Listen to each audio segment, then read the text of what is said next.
میں بولا اسلم اگر تم اپنی بیوی اور بیٹی کو گھر سے نکال دو گے تو یہ سوچا ہے وہ کھائیں گے پیئیں گے کیا اور رہیں گے کہاں پر؟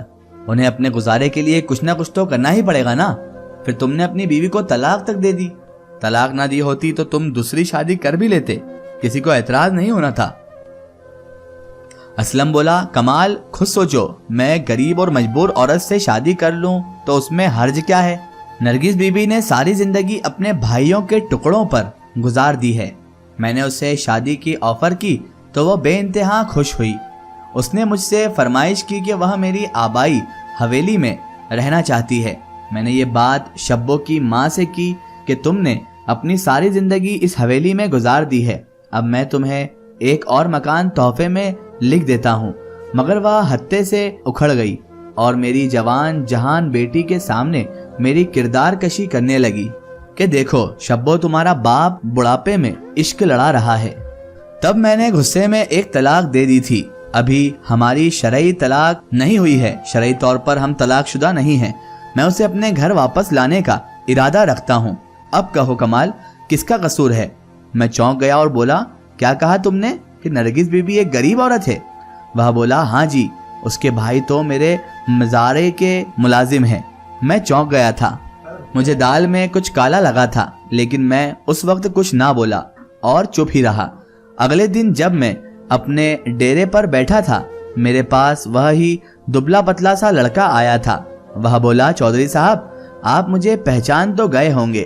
میں نے سر ہلا دیا تو وہ بولا میں آپ کے پاس ایک بار پھر سے اپنا مقدمہ لے کر آیا ہوں۔ میری ماں دوسری شادی کر رہی ہے، جبکہ میں چاہتا ہوں کہ وہ پہلے مجھے اپنی اولاد تسلیم کر لے، پھر جہاں چاہے مرضی شادی کر لے، مجھے کوئی اعتراض نہیں ہوگا۔ میں بولا اس بار تمہارے پاس گواہ ہے کیا؟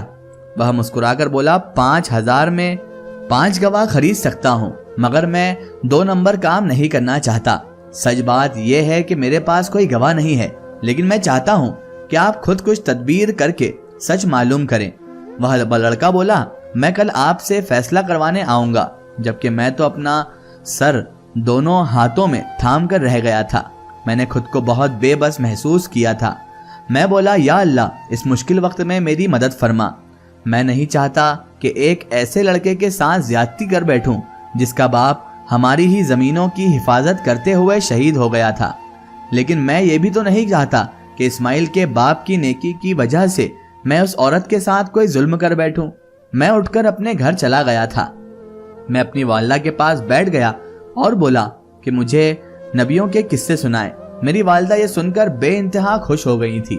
دراصل وہ بہت اللہ والی تھی، انہیں بہت محبت تھی اللہ کے رسولوں سے، اللہ کے ولیوں سے۔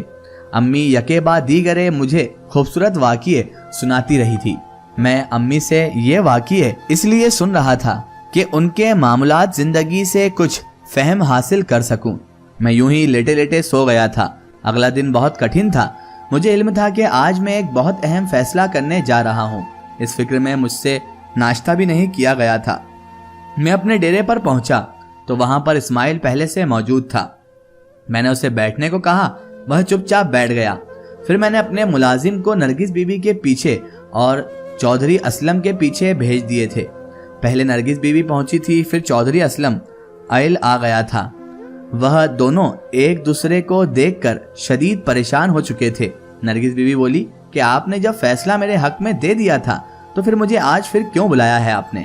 میں بولا اسماعیل اپنا مقدمہ دوبارہ لے کر آیا تھا میرے پاس۔ اس نے مجھے بتایا کہ تم شادی کرنا چاہتی ہو۔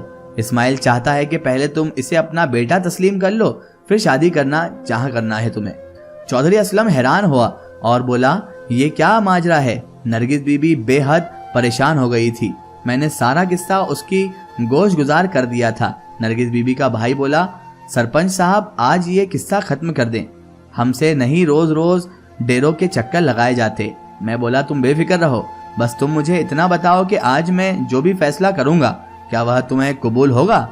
نرگس بی بی کا بھائی بولا کیوں نہیں سرپنچ صاحب، آپ کا ہر فیصلہ ہمیں قبول ہوگا۔ میں اب سچ معلوم کرنے کے لیے ان دونوں کی نفسیات سے کھیلنا چاہتا تھا۔